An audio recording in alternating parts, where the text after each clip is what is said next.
Hey everyone, welcome back to the show. And Curtis, for this episode, our next interview is all about a new take on a Christmas classic. Okay, Max, but it's January. Yeah, but the premiere's in March. Wait, what? Join us in welcoming director, writer, and producer Adam Griswold to talk about his soon-to-be-released film, The Other Christmas Show. Citywide Blackout starts right now. Trust me, it'll all make sense.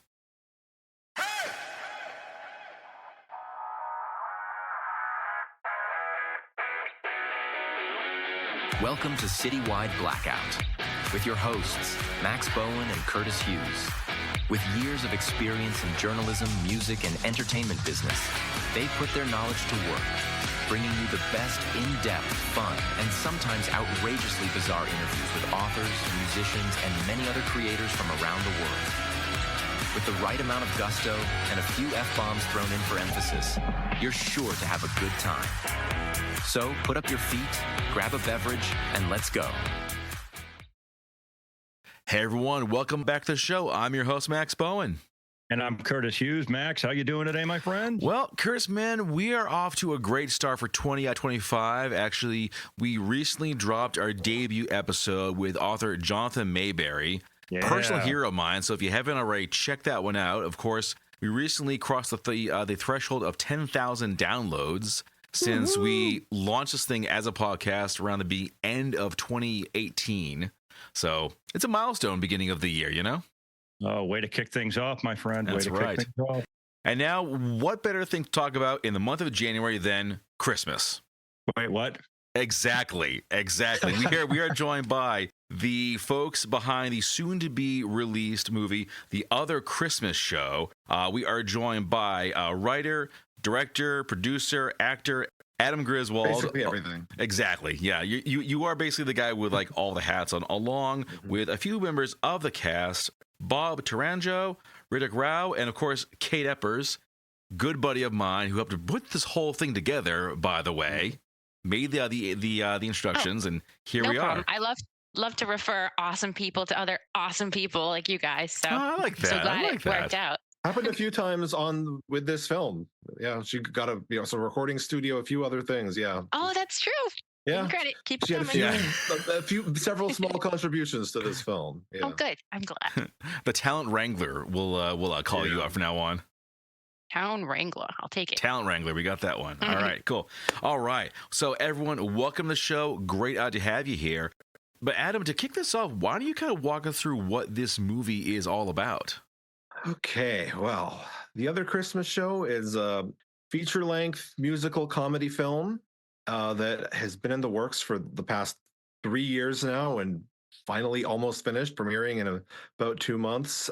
It's about a small New England theater group who are trying to put together a show because a big Broadway producer has come to their town and is putting on a lavish Christmas spectacular production of A Christmas Carol in their hometown, and they try to put on their much smaller scale show to hopefully get his attention and get their big break. So that's the basic premise of it, and then all kinds of craziness ensues over the course of this feature-length film. I like it. So I want to ask about the premiere. What is going to be happening there? Where is it going to be at? Who's going to be there? Am I invited? Oh, anyone who wants to. We're going all out with the promotion of this. But everyone who wants to come can come. It's March 15th, Saturday at it's right at the theater where we filmed a good chunk of the movie. It's at Theater 3 in Acton, Massachusetts.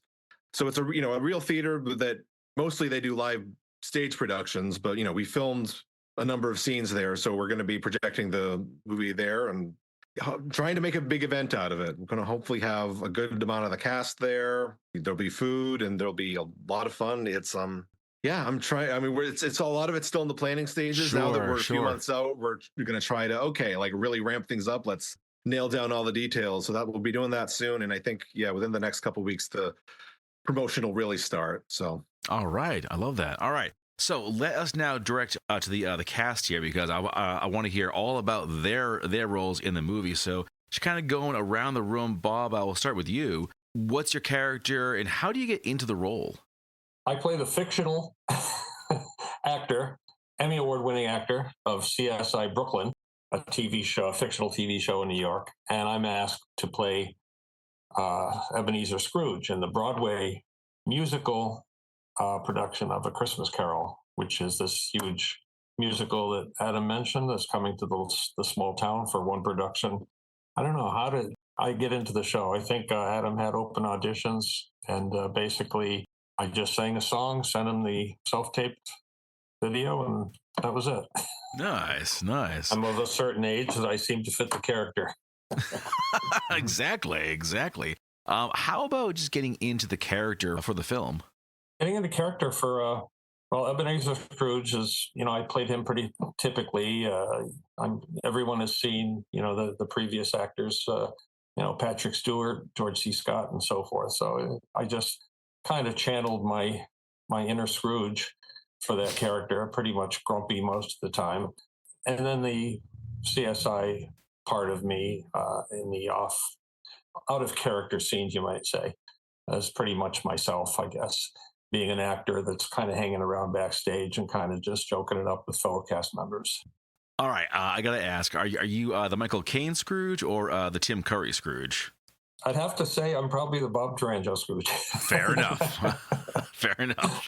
I try not to channel other actors as much as possible when I'm doing something. Gotcha. I like that. All right, Riddick, off to you. Tell us your character, how you got into the role. Yeah, so I actually have a sort of interesting. I actually had a sort of interesting experience because I wasn't even meant to be playing a speaking actor in the first place. I was actually just an extra.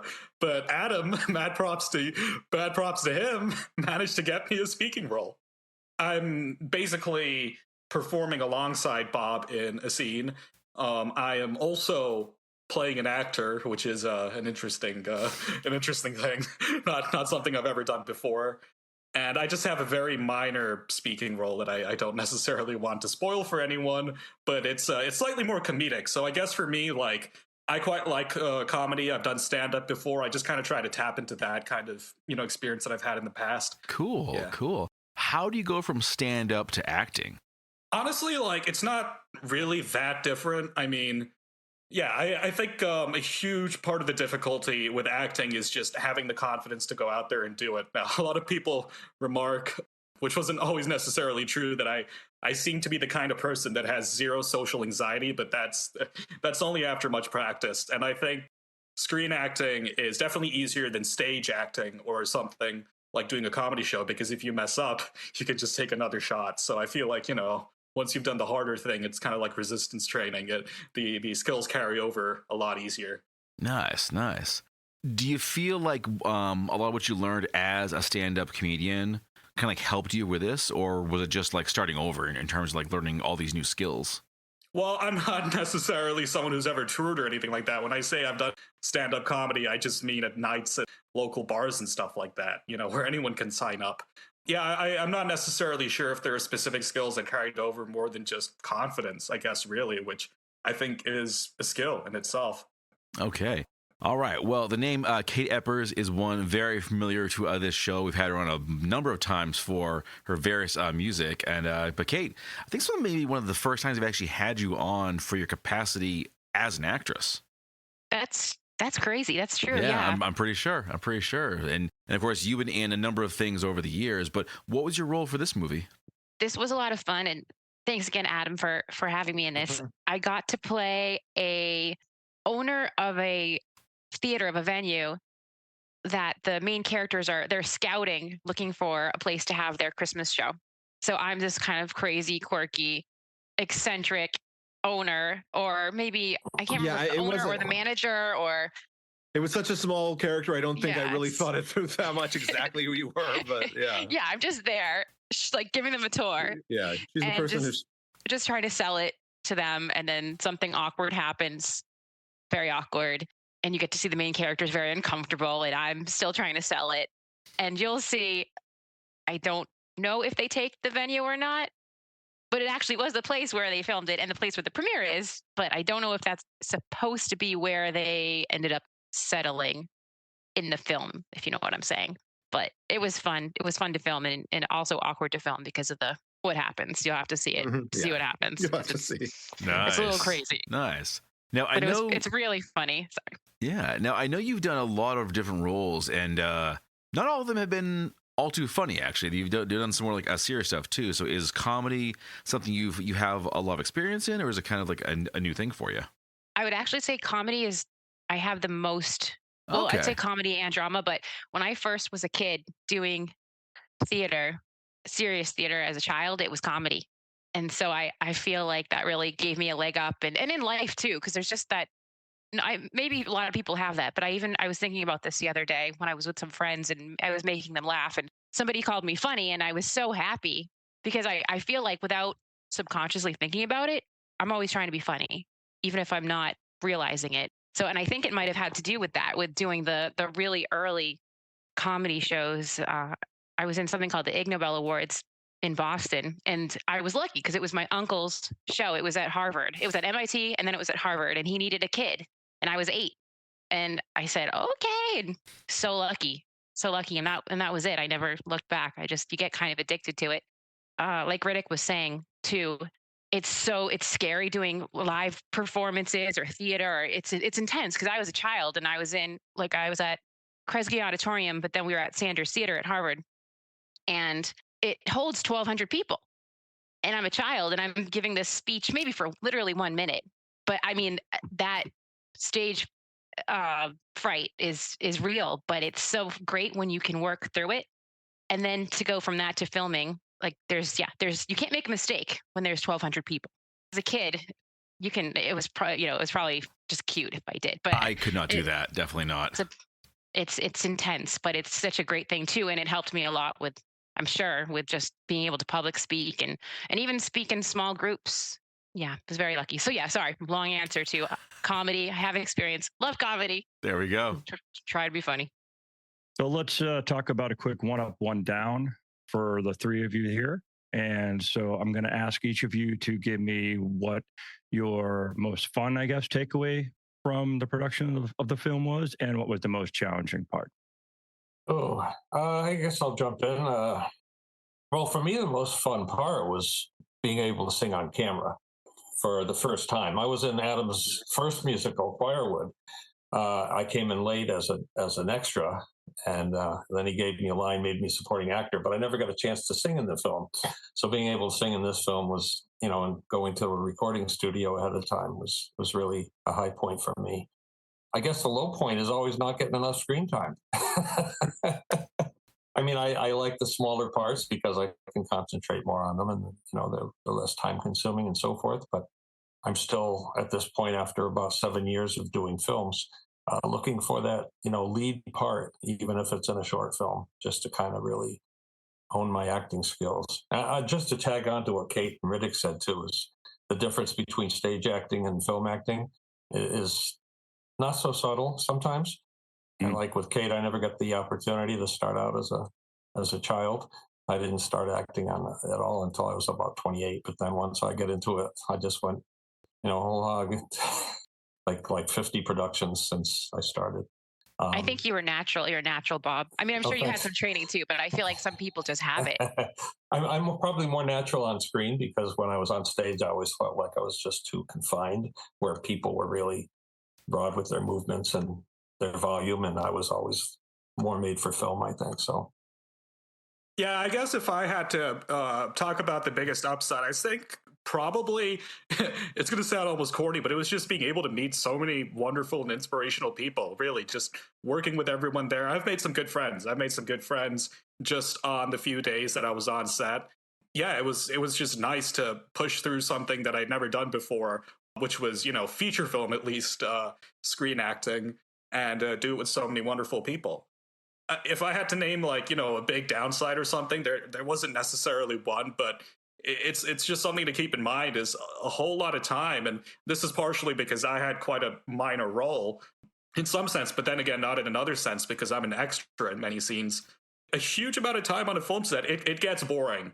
Let me just say that, in the age of mobile phones and technology, which is actually something that I try to distance myself from a bit more these days, it's a lot easier to pass the time. I can't imagine back in the day what it would have been like just being an extra all day on a set. So a buddy of mine who was an extra many moons ago, so that's going back probably 15 years now at this point. He was only an extra in the film because, and I don't remember what it was, but he was only an extra because of the car that he had. And so he basically sat around on set for 8 to 10 hours, and they didn't actually use the car. So, Oh my God. talk about having to pass the time. Yeah. Ugh. Yeah, I hear about that happening with people who are on the bigger productions. It's like I feel like I always feel bad that I'm making people wait around so much. But then, yeah, I'll hear about people. Yeah, I showed up to work on this thing and I waited and waited and they didn't even use me. It happens. It happens. Like Yeah. you think, this is like a great idea. We'll definitely use it. And then you actually get to the editing and think, you know what? This is actually kind of crap. We're just going to cut that one out. It's like I try to get the script as in as good a shape as I can. So it's like I don't end up shooting anything I'm not going to use. And All right, Kate, you're next. I don't really think there was any downside at all. In fact, I think it was all positive because it was my first acting or creative, really anything postpartum with my first. So it was really good because it forced me to leave my daughter for one of the very first times I did and go back to doing what I love. And I did love it. And it was nice too, just easing back in with a small role. And it was really exciting too, because originally when Adam was putting it together, I wanted so bad to be part of the writing and the music and the recording process, but I was pregnant and I didn't for the first time. And I really just didn't know how it was going to go. And I backed out, which I was so sad because I was so excited to be. Whenever I work with Adam, it's an amazing experience with an amazing outcome. So what was cool is that I'm like, I got this. When I saw Adam and we were filming that day, I was like, I got to sneak in. I'm here. I made it. I'm in the movie. Like I got back in the door. because because it took so long. Honestly, I think it was about a year and a half of pre-production. By the time we were actually filming, we were able to come in and do a small role. Yeah. So I was grateful for that, and that was a lot of fun. So it was really all positive. So let's move over to Adam. Let's go ahead and talk about what was it about A Christmas Carol that made it your choice for a film? I started with the concept that there was going to be this group of small independent theater people trying to put on a show to impress this this Broadway group that came to their town. And I kind of just, with the big Broadway show that was being put on, I wanted to sort of do a satire of like just big mainstream Hollywood movies are all, adaptations and reboots of just pre-existing stories that people know. So I was thinking it needs to be some kind of public domain story that has just been done so many times. And it's like they're making a big deal of, oh, it's this new version of this, but it's a story that has been done so many times. And at some point, like 3 years ago, when I was coming up with this, I just saw something about A Christmas Carol. And it was like, that's it, A Christmas Carol. There have been so many versions of it. It's been done over and over. People know it. And so that was how it ended up becoming a Christmas movie. Was just I needed the big Broadway show to be something that had just been so overdone, done so many times, but they're still hyping it up like it's this big exciting thing, but it's just a story that's been done so many times. Yeah, and it's got an amazingly large cast as well. And based on that with the production and everything, I'm curious, did this film end up being like a particularly ambitious type of film for you, or the biggest one you've ever done, would you say? This was definitely the biggest one I've ever done. Yeah, I knew writing the script that it was going to be, I think it still ended up being more work and taking longer than I even expected, except in a way I always expect it's going to take longer. But yeah, no, this was a film that going in, I'm like, this is going to be a long-term thing. It's going to take a lot of work. I just went and put everything into the script that I felt like I could possibly do. And, it was really ambitious, but I feel like everything in the script was either something that I had done on some other film or I had seen someone else at my level do in a film. It was just putting all of it into one script was what made it so ambitious. Hey, this is singer-songwriter and mental health advocate Stephanie Mathias. Be sure to check out my single Hero Side, available on all platforms now, and listen to Citywide Blackout, your home for the best indie artists. Let us talk now about the Broadway producer in this movie. We read that his name is Maxwell Edison, which I got to say, as another Max, good call. I like that. Mhm. Good call. Who is this person, and what would you say is their kind of role in the story? So yeah, Maxwell. Maxwell Edison. His name comes from a Beatles song. He's the character who he's the world famous Broadway producer of the show. What's it called? Oh my God, I wrote this thing and it's been so long. Over, Above, and Beyond.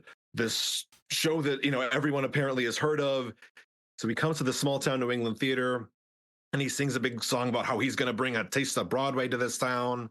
And through the whole thing, he's the sort of character who he always kind of has this sort of upbeat energy to him. It's kind of questionable how nice a guy he is throughout the whole thing. When we meet him a few times, it's kind of hard to get a read on him. And you'll see as the film goes on exactly. We're hoping to impress him with our show, and hoping he'll notice our show. Because I'm playing the other character who's putting on the other show. I'm not sure how that's going to work out. You'll have to come see the movie to see how it all pans out, I guess. Exactly. All right. This next question might be a bit spoiler, but hopefully we can go through with it. I want to talk about the various obstacles that this small town acting troupe kind of encounters as they try to put this whole thing together. Yeah. So, one of the big obstacles is they need a venue, because the theater they usually use is the one that the Broadway show is being put on in. So there is a whole scene, and actually this is like where Kate's character comes in. There's a whole, not really a montage, but a series of scenes where they're looking at different venues to hold the show. And then even after they find one, they're putting on a show with a fairly small cast, but there's just one character that they just can't find anyone to play. And every time they ask someone, they say no. And they get further and further into rehearsals and can't find anyone to play this part. Which, ironically, I think on this actual film, I had struggles with casting and had people getting replaced last minute. So it's all, to a degree, it's about, people putting on theater, but it's all kind of drawn from my experiences making films and going through all the craziness that needs to go through. And I feel like we went through even more obstacles and struggles making the film than the characters even go through. Dude, I'm right there with you. I've worked on a few film sets back when I lived in Boston, and yeah, man, I'm right there with you. There's always some chaos that happens. What would you say is probably like the biggest thing that they have to deal with? What would you say is the mountain for them to get over? More than anything, it's just I think it's the fact that their whole goal with putting on this show is to impress these Broadway producers. And really, I think it's just getting the attention of those Broadway producers and getting them interested enough to come see the show is one of the biggest challenges they're doing. Because, and on top of, dealing with locations and casting, they also want these people to actually see their show, because that's the whole reason they're doing it. On that note, Adam, so I forgot to ask you, why don't you give us your one up, one down on how the production went? It's been such a long process that it's like it's so hard to even say what. The best part of it for me was just just the production of it. Despite how huge and ambitious it was a relatively smooth production. I went into it expecting, with the size of the cast and all the locations, there was going to be a lot of chaos and having to just rearrange schedules and everything. But for the most part, for a good portion of the production, we were getting stuff done. I think we filmed this was most of this the summer before last, so summer 2023.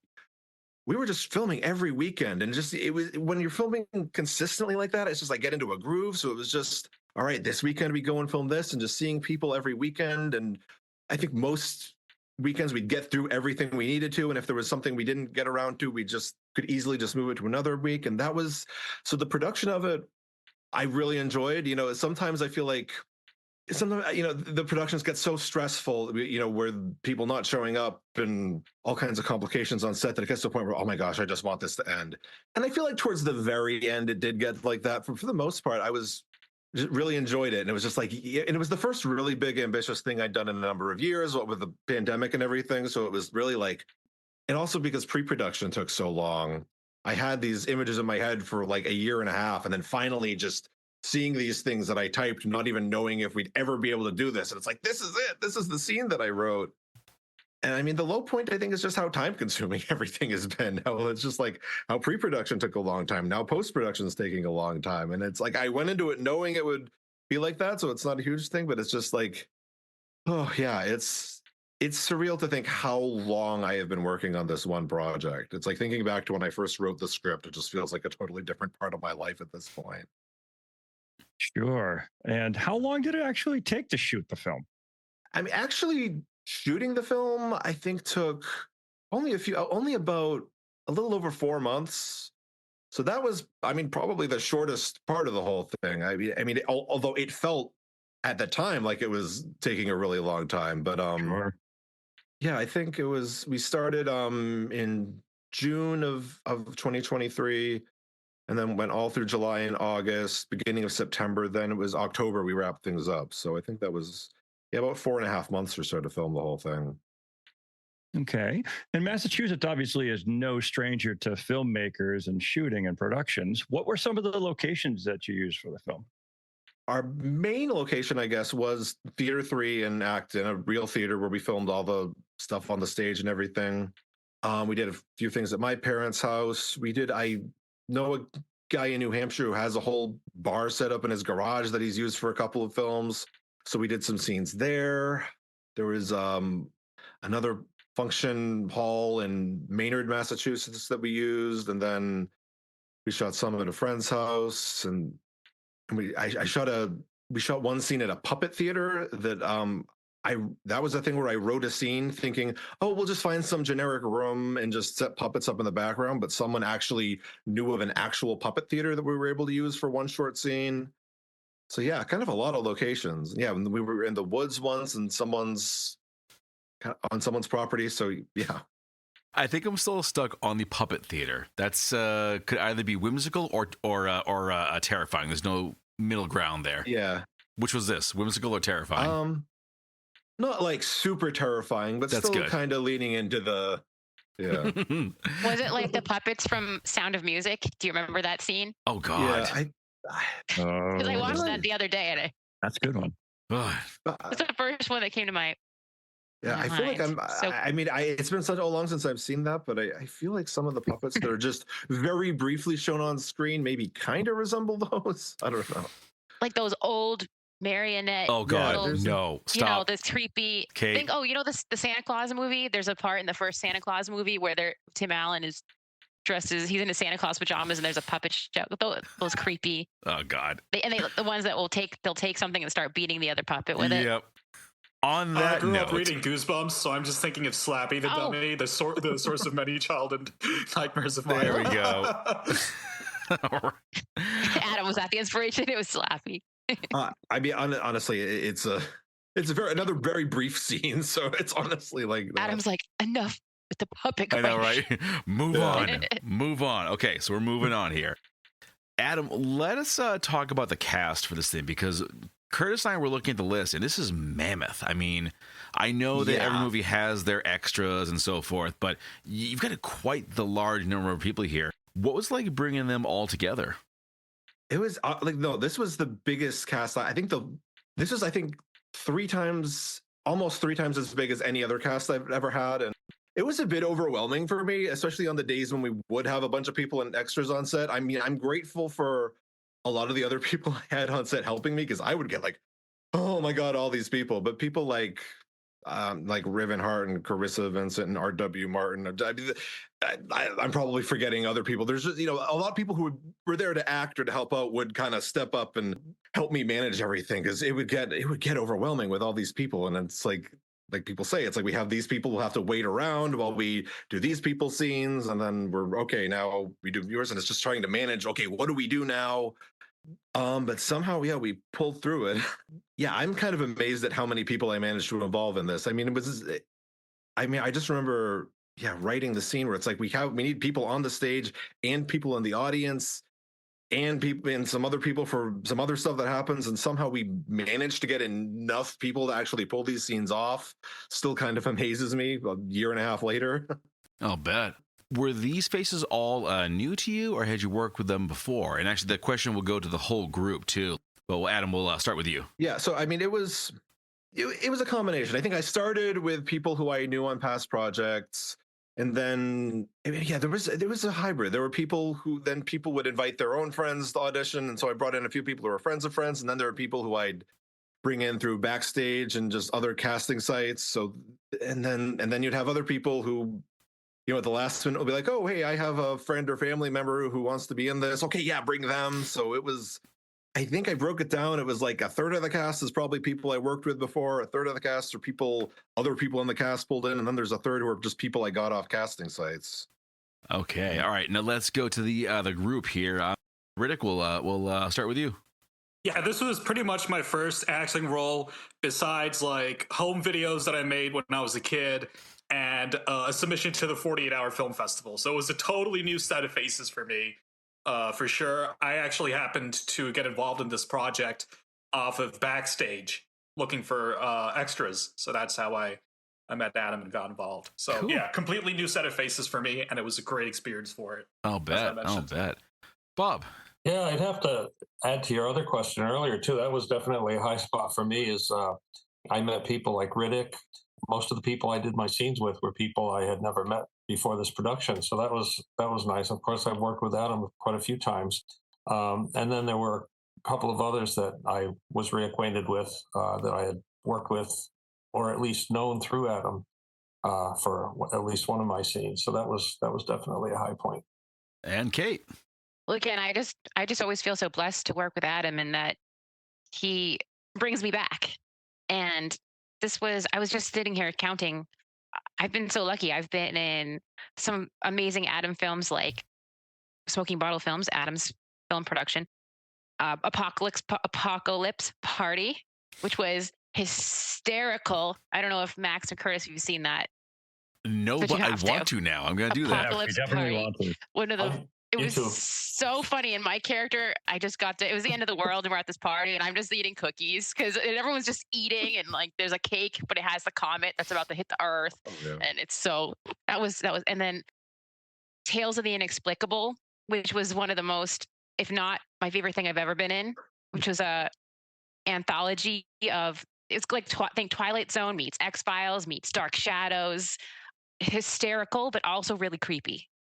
And I got to play a witch in that with one of my best friends. And that's how I met Adam, actually, was through Killarney Trainer, one of my best friends who's also an actress, director, author.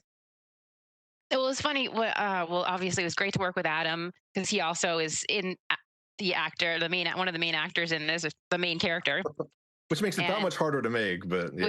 Which is crazy because I can't even imagine, especially on that scale. And it was also fun because I didn't get to be in a scene with him, but when I was coming there, first getting to the set, Chris Salvi was leaving, who's one of my favorite people ever. I'm a huge fan of his. He's one of my good friends. So it was very exciting to just run face to face into him and just see him for a few minutes. It was a lot of fun. But yeah, it was a short, but a blast. Well, we are coming down to the end of this conversation, but a couple more questions to go before we wrap this whole thing up. Yeah, that was a great segue about listing off some of the previous films and projects that Adam has done. Adam, what would you say are some of the lessons that you've learned from your very first up until now? Oh, wow. It's I've done so many, and now it's like I'm sure I could say so many things, and now my mind is just going completely blank. What are some lessons I've learned? I think it's just that, like, no matter what, you're going to deal with a certain degree of difficulty and chaos with any production. So you kind of just have to go in prepared for that. You can't, you want to plan as much as you can, but you need to always do it with the knowledge that stuff is going to go wrong and just kind of I think the one lesson I've learned is no matter what, everything always takes longer than you think it will. Like, I went into this film thinking, oh, this will take 2 years or so. It's been 3 years. And I think that goes on the smaller scale too. Or be trying to plan out scenes for the day. It's like, there's no way it'll take more than 2 hours to do this scene. So let's block in 3 hours to do it. And then it takes 4 hours. And it's just, that's one of the things I think and it's just, okay, this is taking 3 years to do, but the premiere's coming up. And you've been doing this for like a decade now. So you kind of feel like you've become an established part of the city's film scene? Hopefully, I guess. I would like to think that. it's been over a decade, really, I guess, at this point. And if you go back to when I was in high school, I've been doing this in some form for 20 years, which is so crazy. So yeah, I like to think I've become part of the local film scene. It's like I do go, I'll try to go to events, and I'll always see a lot of the same people. But then every so often, I'm running into someone who I haven't met at all, and they'll be like, "Oh, I saw this film or that film," and I'm like, "Oh yeah," and meet people who know who I am, even if I don't know who they are. Can I just interject real quick that Adam is very humble, and he's not mentioning that many of his films have been selections in very prestigious local and not local independent film festivals. Just saying, been screened. So yes, Yeah, you're very much part of the scene. My Adam. films always we'll always get into at least a couple festivals. Yeah. I'll say humble. Yeah. And is that what's going to happen with this movie? Will you be submitting it to some festivals? Yeah, hopefully. Yeah. Well, yeah. Once it's all set, after the premiere, I mean, the thing with this is it is so long. I have a shorter version, I think, that I'm going to be sending to festivals. But yeah, I'll be figuring all that out soon. Hopefully, get this one into some festivals too. Any festivals that you usually get into, or that you really would like to get into? This is your chance to visualize, manifest. Exactly, manifest it, put it out there to the universe. I honestly, I haven't even really looked into that yet. It's like the film still isn't completely done. I'm still waiting on the last few bits of music before it's actually ready to. So it's like I don't want to. I feel like anytime I start to looking into festivals too soon, then it's like by the time I'm actually able to submit, the deadlines have passed or something. So I really don't want to even really start seriously looking at festivals until I know I'm ready to actually submit the film. Mm-hmm. That's fine. So give us a bucket list. Yeah, I don't know. I still need to really do more research and see what's exactly is out there. Yeah. Fair enough. All right. Well, folks, that brings this episode to a close. Thank you, Adam. Thank you, Kate. Thank you, Riddick. Thank you, Bob. Really appreciate you having you all here today and talk all about this movie. And if you find yourself in the action area on March 15th, go to Theater 3. Check this thing out. It's going to be awesome. And if you want to learn more about the production, you go to smokingbottlentertainment.com. Everyone, thanks once again. It was great. It was a great having you on the show. Thank you. Great being Max. here. Thanks, Curtis. Thanks for having us. You're very welcome. Right, thanks for having me. You're welcome. I'm your host, Max Bowen. And I'm Curtis Hughes. We will see you all next time. Bye. And with that, we bring this episode to a close. Thanks for listening. And if you haven't already, check us out on Facebook under Citywide Blackout, and Twitter and Instagram under Citywide Max. You can catch this and all your favorite episodes on your favorite podcast platform, and new episodes are added every week, as well as on Boston Free Radio every Saturday at 10 p.m. You get at me at citywidemax@yahoo.com if you want to suggest a guest, submit your music, or just drop us a line. Thanks for tuning in, and I'll see you next time.